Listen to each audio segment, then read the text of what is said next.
Bismillahirrahmanirrahim. Assalamualaikum warahmatullahi wabarakatuh. Alhamdulillahi rabbil alamin, wa bihi nasta'inu ala umuri dunya waddin. Wassalatu wassalamu ala asyrafil anbiya'i wal mursalin, sayyidina wa maulana Muhammadin amma.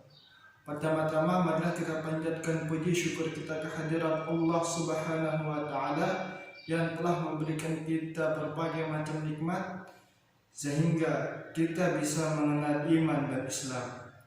Selanjutnya, salawat mengiringi salam kita haturkan kepada junjungan alam kita Nabi besar Muhammad sallallahu alaihi wasallam, yang dengan berkat beliau, dengan perantara beliaulah kita bisa mengenal yang halal, kita bisa membedakan antara yang baik dan yang buruk, kita bisa membedakan antara yang halal dan yang haram, dan kepada beliaulah nanti pada yaumul kiamat kita berharap mendapatkan syafaat dari beliau.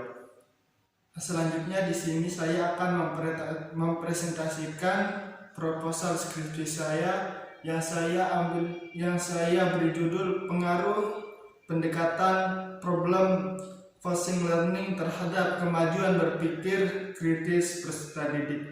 Baiklah, langsung saja di sini pada bab 1 atau bab pendahuluan saya mencantumkan latar belakang. Pendidikan sebagaimana yang sudah kita pahami merupakan proses internalisasi gagasan, nilai, dan seperangkat pengaruh dari satu generasi ke generasi berikutnya. Kegiatan belajar mengajar atau KBM seringkali dianggap sebagai suatu kegiatan yang paling penting dalam proses pembelajaran. Padahal bagian ini hanya merupakan salah satu komponen dari strategi pembelajaran pendahuluan. Artinya perlu adanya kegiatan yang menarik atau dapat memotivasi peserta didik.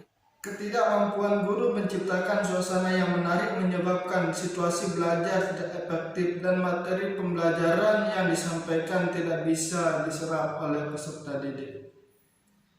Selanjutnya, setelah tadi adalah latar belakang, yang kedua adalah rumusan masalah. Yang dimana rumusan masalah ini saya cantumkan ada dua. Yang pertama, bagaimana pengaruh pendekatan problem forcing learning terhadap kemampuan berpikir kritis peserta didik.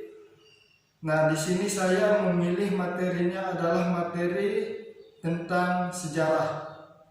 Selanjutnya yang kedua, bagaimana hasil pembelajaran sejarah setelah menggunakan pendekatan problem forcing learning dalam kemampuan berpikir kritis peserta didik. Jikalau tadi adalah rumusan masalah, lanjut ke tujuan penelitian.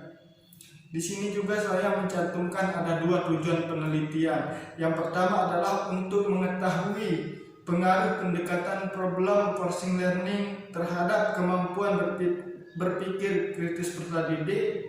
Selanjutnya, yang kedua adalah untuk mengetahui hasil pembelajaran sejarah setelah menggunakan pendekatan problem forcing learning dalam kemampuan berpikir kritis peserta didik.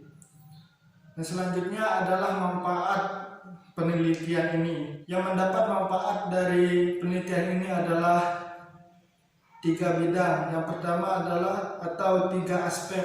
Yang pertama adalah peserta didik, yang kedua adalah guru, dan ketiga adalah penulis yang membuat proposal ini. Yang pertama adalah peserta didik.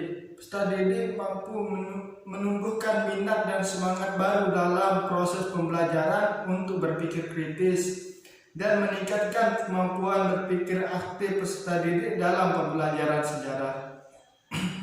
Selanjutnya, manfaat penelitian yang didapatkan oleh guru berupa mendapatkan strategi pada saat menyampaikan proses pembelajaran sejarah dan meningkatkan kinerja guru tersebut.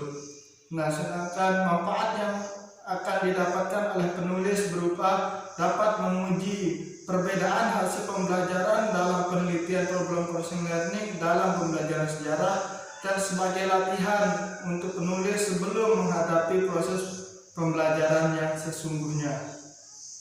Setelah itu kita lanjut ke bab 2 pembahasan, yang di sini yang pertama adalah kajian teori. Kajian teori isinya adalah karena kita mengambil tentang pelajaran sejarah.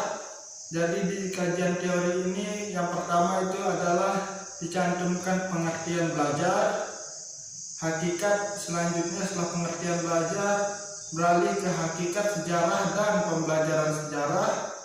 Setelah kajian teori kita langsung ke pendekatan problem processing learning yang menjadi inti dari proposal skripsi ini.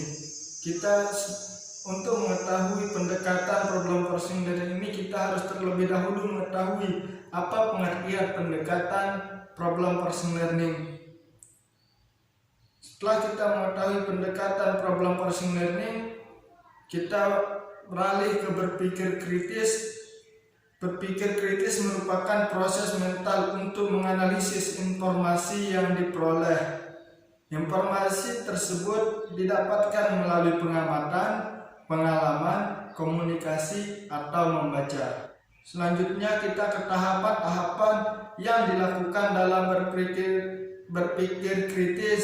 Nah, di sini pendapat yang saya gunakan adalah kualifikasi dasar. Selanjutnya memberikan alasan untuk suatu keputusan. Selanjutnya adalah menyimpulkan. Selanjutnya klarifikasi lebih lanjut.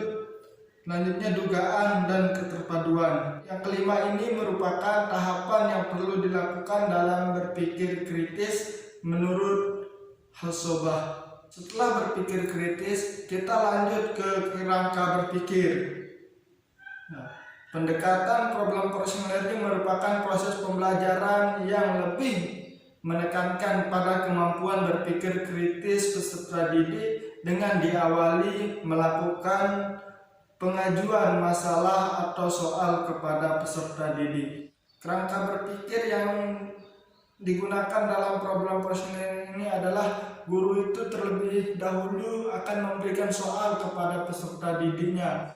Setelah kerangka berpikir, kita ke hipotesis penelitian. Berdasarkan kerangka berpikir yang sudah di atas tadi, maka rumusan hipotesis penelitian ini adalah yang pertama, kemampuan berpikir kritis peserta didik yang diajarkan dengan pendekatan problem processing learning lebih baik dibandingkan dengan peserta didik yang diajarkan dengan metode ekspositori. Kedua, terdapat pengaruh positif pendekatan pembelajaran problem processing learning terhadap kemajuan berpikir kritis peserta didik. Nah, itu adalah hipotesis dari penelitiannya. Selanjutnya kita ke bab 3 atau kita ke metode penelitiannya. Yang pertama itu adalah pendekatan.